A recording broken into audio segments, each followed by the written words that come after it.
सीतापुर के नैमिषारण्य थाना क्षेत्र में एक सफाई कर्मचारी सफाई करते वक्त 2 मंजिला बिल्डिंग से नीचे गिर गया। हादसे में सफाई कर्मचारी गंभीर रूप से घायल हो गया है। सफाई कर्मचारी को गंभीर हालत में अस्पताल में भर्ती कराया गया है। सफाई कर्मचारी लाइब्रेरी की सफाई कर रहा था, उसी दौरान यह हादसा हुआ है और सफाई कर्मी की हालत गंभीर है। इलाज अभी उसका जारी है।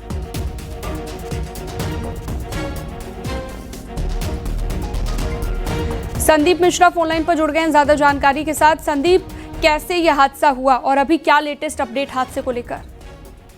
जी बिल्कुल, देखिए ये मैं आपको बता दूं कि ये जो मामला है ये नैमिषारण्य थाना क्षेत्र का मामला है। यहाँ पर एक प्राइवेट लाइब्रेरी है, VLL लाइब्रेरी के नाम से है। यहाँ पर सफाई कर्मी जो है वो रात में लाइब्रेरी के कर्मचारी, अन्य जो कर्मचारी है उनके साथ में लाइब्रेरी की सफाई कर रहा था। सफाई करते समय जब ये सफाई कर्मी जब सीढ़ी चढ़ के ऊपर जाता है और ऊपर के हिस्से में जो खुला हिस्सा था वहां पे जब सफाई कर रहा था तभी इसका अचानक पैर फिसल जाता है और यह जो है 2 मंजिला बिल्डिंग से नीचे गिर जाता है। नीचे इस हादसे का जो है CCTV फुटेज में पूरी घटना से कैद हुई है, जिसमें साफ तौर पे दिखाई दे रहा है कि वह कर्मचारी जो है किस तरह से नीचे गिरता है। नीचे गिरने के बाद सफाई कर्मचारी जो है गंभीर रूप से घायल हो जाता है। घायल होने के बाद पूरे जो अन्य जो लोग वहां कर्मचारी और लोग मौजूद थे उनमें अफरा तफरी मच जाती है और वो भाग कर नीचे पहुंचते हैं। नीचे पहुंचने पर जो घायल कर्मचारी था उसको आनन फानन में स्वास्थ्य केंद्र में भर्ती कराया है। सफाई कर्मचारी को भर्ती कराने पर डॉक्टरों के मुताबिक उसकी हालत जो है स्थिर बताई जा रही है, लेकिन उसके काफी चोटें लगी हुई है। अभी पुलिस का कहना है कि अगर सफाई कर्मी के द्वारा कोई अवैध तहरीर दी जाती है तो उसके खिलाफ जो लाइब्रेरी है उनके संचालक है उनके खिलाफ मुकदमा दर्ज किया जाएगा। फिलहाल सफाई कर्मचारी की स्थिति जो है स्थिर बताई जा रही है।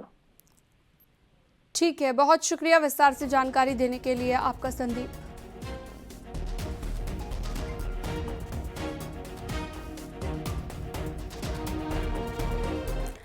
संभल के धनारी थाना क्षेत्र में ट्रैक्टर ट्रॉली के ड्राइवर की लापरवाही से 5 बच्चों की जान पर बन आई है। ट्रैक्टर ट्रॉली की टक्कर से ढही दीवार से 7 बच्चे गंभीर रूप से घायल हो गए हैं। सभी को हायर सेंटर रेफर कर दिया गया है। 2 बच्चों की हालत अब भी गंभीर है। स्थानीय लोगों ने मलबा हटाकर बच्चों को मलबे के नीचे से निकाला है। बच्चों को इलाज के लिए गुन्नौर ले जाया गया। गुन्नौर CHC से बच्चों को अलीगढ़ के लिए रेफर कर दिया गया है। ट्रैक्टर से ये दीवार तोड़ी का गए थे, मतलब पूरा भर के ला रहा था और ट्रैक्टर बच्चे ये दीवार के सहारे बचे थे। रोड पे से घर में को भाग के पड़े का गए थे बचने के लिए और उसने दीवार में टक्कर मारी है और बच्चे सारे दीवार के नीचे दब गए। कितने बच्चे थे? 7 बच्चे थे। और अगली खबर है ग्रेटर नोएडा से। यूपी रेरा की 15 परियोजनाओं को मंजूरी मिली है। बैठक में गौतम बुद्ध नगर सहित 8 जिलों की 15 परियोजनाओं को मंजूरी मिली है। 15 नई परियोजनाओं को मंजूरी मिलने से 2434 करोड़ के निवेश की संभावना है। योजना के जरिए 3043 फ्लैट्स, 98 भूखंड, 50 दुकानें बनाई जाएंगी। लखनऊ, गौतम बुद्ध नगर, मथुरा, झांसी में परियोजनाओं को मंजूरी मिली है।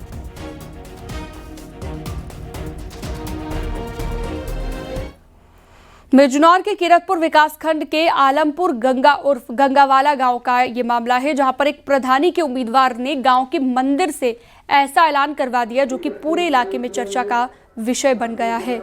मंदिर के सेवादार धर्मवीर ने मंदिर से ऐलान किया कि शराब के ठेके पर शराब फ्री दी जाएगी। सुबह 10 बजे से 11 बजे तक शराब का ठेका फ्री कर दिया जाएगा। शिव मंदिर के पुजारी धर्मवीर ने ग्राम प्रधान पद के प्रत्याशी सचिन के कहने पर ये ऐलान किया था। घटना का वीडियो सोशल मीडिया पर वायरल होने के बाद ग्रामीणों में गुस्सा है। पुलिस ने प्रधान पद के प्रत्याशी का धारा 151 में चालान कर दिया है। साथ ही मंदिर के पुजारी के खिलाफ भी कार्रवाई की जा रही है।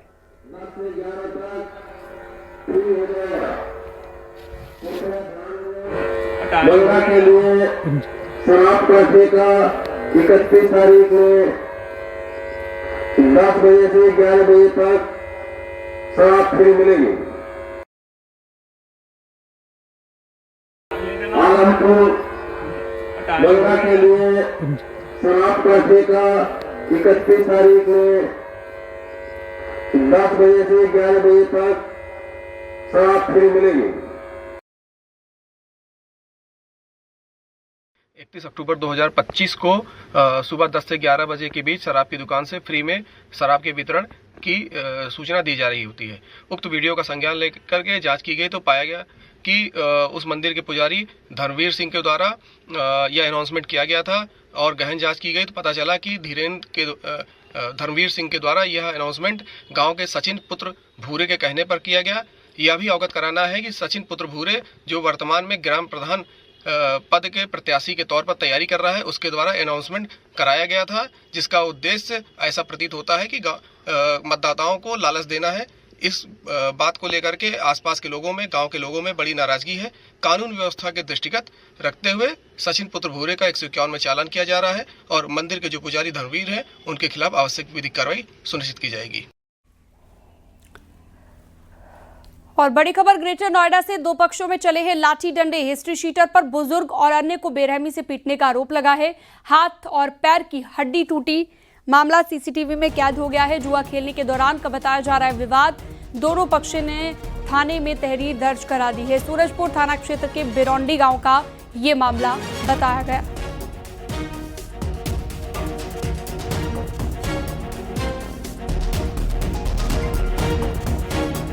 आज दिनांक 31 अक्टूबर 2025 को थाना सूरजपुर में सूचना प्राप्त हुई कि दो पक्षों में झगड़ा हो गया है और दोनों ही पक्षों को चोट आई है।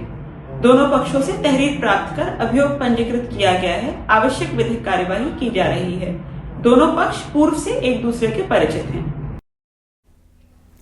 कासगंज में गैंगरेप पीड़िता संदिग्ध परिस्थितियों में घर से लापता हो गई। पीड़िता के घर पर 24 घंटे पुलिस का पहरा होने के बावजूद उसके गायब होने से हड़कंप मच गया है। पुलिस की कई टीमें युवती की तलाश में जुटी हुई हैं। सीसीटीवी फुटेज खंगाले जा रहे हैं। पीड़िता के साथ 10 अप्रैल को हजारा नहर किनारे गैंगरेप और लूट की घटना हुई थी।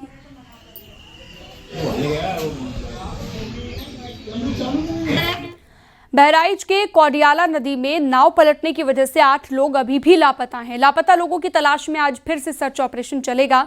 4 दिन के बाद भी इन लोगों का पता अब तक नहीं चल पाया है। इस हादसे में किसी की पत्नी, किसी के पति और किसी के बच्चे लापता हैं। घटनास्थल वाली जगह पर एनडीआरएफ, एसडीआरएफ की 11 बोट सर्चिंग अभियान में जुटी हैं। लापता लोगों के परिजन परेशान हैं। 6 बजे की बात है। वो पार से आई, वहाँ पेड़ में टकरा के तब बूढ़ गई नाव। बूढ़ गई जी। तो आपने पत्नी और बच्चे को खोया है? जी। और भी लोग हैं, महिला भी हैं, उनसे बात कर लेते हैं। इनके पिताजी कि आपने किनको, कैसे क्या हुआ था, कौन आपका? हमारे पति रहे, नाव चलावत रहे, जात रहे, सब कोई जात रहा है, सब कोई नाव खियावत रहे। उनकी तो चलो पहले के कविता नहीं जानत रहे। अब वही नाव बहत रोकिन बहुत है भाई, कि जाए के लड़िका है, सब गए बूढ़े। तो आपको कौन था नाव? हमारे पति रहे महिलाल।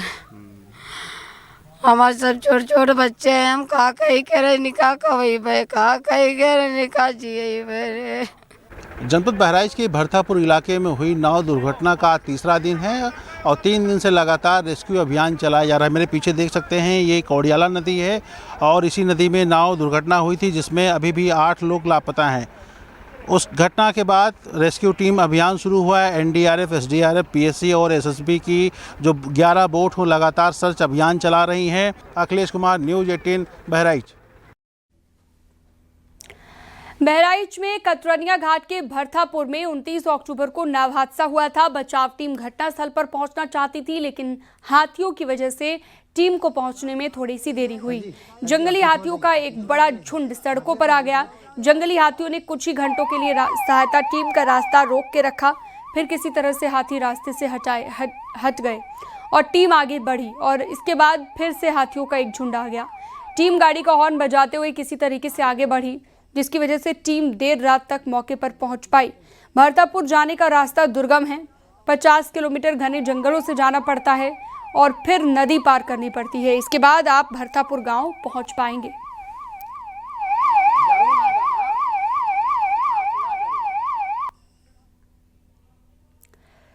गोरखपुर सांसद रवि किशन को जान से मारने की धमकी मिली है। धमकी देने वाला व्यक्ति खुद को बिहार के आरा जिले के जवनिया गांव का अजय कुमार यादव बता रहा है। आरोपी अजय यादव ने सांसद रवि किशन के निजी सचिव शिवम द्विवेदी को फोन किया। उसने फोन पर न सिर्फ गालियां दी बल्कि खुली धमकी देते हुए कहा कि रवि किशन यादवों पर टिप्पणी करते हैं, इसलिए मैं उन्हें गोली मार दूंगा।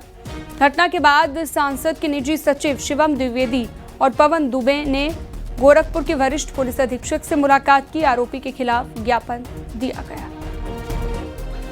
क्या कह रहे हैं आप, क्या कह रहे हैं?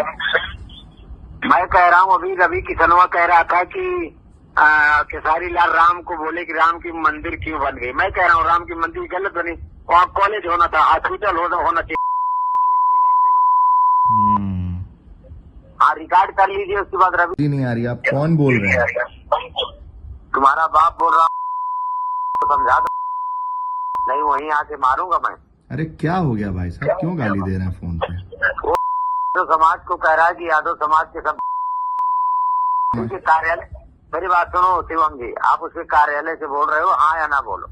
हाँ मैं बोल रहा हूँ, उनका मैं निजी सचिव हूँ, शिवम द्विवेदी मेरा नाम है, बोलिए। हाँ द्विवेदी जी, मैं तुम्हारी पूरी कुंडली मेरे पास है। अच्छा, सुबह को मुलाकात भी कर लूंगा। कहाँ? गोरखपुर में? समझा दो कि इंसानियत के नाम। आप गोरखपुर में हैं? हाँ जी। क्या नाम है, शुभ नाम आपका? मेरा शुभ नाम अजय कुमार यादव है। कहाँ रहते हैं यादव जी? आरा से बोल रहा हूँ, आरा से। तो आप कह रहे हैं ना सुबह मुलाकात, तो आरा में कहाँ कहाँ गाँव है आपका? सुबह तुम्हारे पास ही आ जाऊँ? आ जाएंगे तो ठीक रहेगा यादव जी। लेकिन रवि किशन को बुला लो, गोली मार दूंगा तुरंत, चाहे मुझे फांसी हो जाएगी। बोलो क्या कह रहे हैं आप, क्या कह रहे हैं? रात में लगभग 11 बजे मेरे पास फोन आया। उस व्यक्ति ने अपना नाम अजय यादव, जिला आरा, जवनिया गांव बताया। क्या कुछ उसने बोला? उस व्यक्ति ने माननीय सांसद जी को बिहार न आने की धमकी दी और उसने कहा अगर चुनाव प्रचार में आप आएंगे तो जान से मार दिया जाएंगे। उसने गोली मारने का कहा और माननीय सांसद जी के मां को भद्दी उसने गालियां दी। उसका मकसद है, जिस प्रकार से माननीय सांसद जी बिहार में लगातार रैलियां कर रहे हैं, जनता को समझा रहे हैं, तो उसका सिंपल सा मतलब था कि माननीय सांसद जी बिहार ना आए, प्रचार ना करें।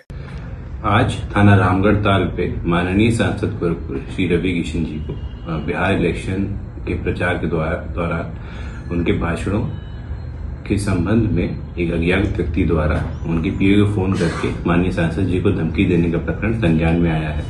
उक्त प्रकरण में सुसंगत धाराओं में थाना रामगढ़ ताल पे मुकदमा पंजीकृत किया जा रहा है एवं अगली नीति कार्रवाई प्रचलित है। और नोएडा से बड़ी खबर, 3 करोड़ 26 लाख की ठगी के मामले में कार्रवाई की गई है, जहां पर साइबर क्राइम पुलिस ने 2 ठगों को पकड़ा है। शेयर मार्केट में निवेश के नाम पर की गई थी ठगी।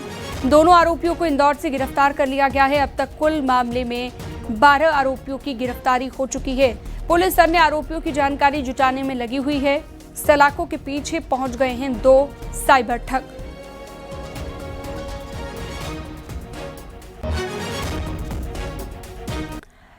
और अगली खबर है सहारनपुर से, जहां पर थाना चिल्काना पुलिस ने मुठभेड़ के बाद एक बदमाश को गिरफ्तार कर लिया है। पुलिस को ये कामयाबी गश्त करने के दौरान मिली है। पुलिस को सूचना मिली थी कि ग्राम गुमटी के जंगल में कुछ लोग गौकशी का प्रयास कर रहे थे। सूचना के बाद पुलिस की टीम मौके पर पहुंच जाती है। 2 शातिरों के साथ पुलिस की मुठभेड़ हो गई। पुलिस ने जवाबी फायरिंग की, जिसमें एक आरोपी के पैर में गोली लगी। घायल आरोपी को गिरफ्तार कर लिया गया, जबकि उसका एक साथी अंधेरे का फायदा उठाकर मौके से फरार हो गया। फिर खास द्वारा सूचना मिलती है कि कुछ अज्ञात व्यक्तियों द्वारा डिडौली खेड़ा रोड पर गौकशी की घटना की जा रही है। इस घटना पर पुलिस डिडौली खेड़ा रोड पर पहुंचती है। गुमटी पुल के पास पक्की सड़क से करीब 500 मीटर अंदर जंगल की तरफ कच्चे रास्ते पर बढ़ने पर कुछ अज्ञात व्यक्तियों द्वारा पुलिस पार्टी को अपनी तरफ आता देख अंधेरे में जान से मारने की नियत से पुलिस पार्टी पर फायरिंग की जाती है। पुलिस द्वारा भी जवाबी कार्रवाई में आत्मरक्षा में फायरिंग करने पर एक व्यक्ति के बाएं पैर में गोली लगने से घायल हो जाता है एवं एक व्यक्ति अंधेरे का फायदा उठाकर भाग जाता है। घायल व्यक्ति को तुरंत अस्पताल में भर्ती कराया जाता है। जानकारी करने पर पता चलता है कि घायल व्यक्ति का नाम आमिर पुत्र इरफान है, जो डिडौली खेड़ा थाना चिल्काना का रहने वाला है। घायल व्यक्ति के कब्जे से एक अदद तमंचा 315 बोर, 2 जिंदा कारतूस, 2 खोखा कारतूस, 2 कुल्हाड़ी, 2 छुरी, एक लकड़ी का टुकड़ा और एक गौवंशी पशु बरामद किया गया है। अज्ञात व्यक्ति के बारे में जानकारी की जा रही है। आमिर पर पहले भी 4 अन्य मुकदमे दर्ज हैं और इसके खिलाफ अन्य विधिक कार्रवाई की जा रही है।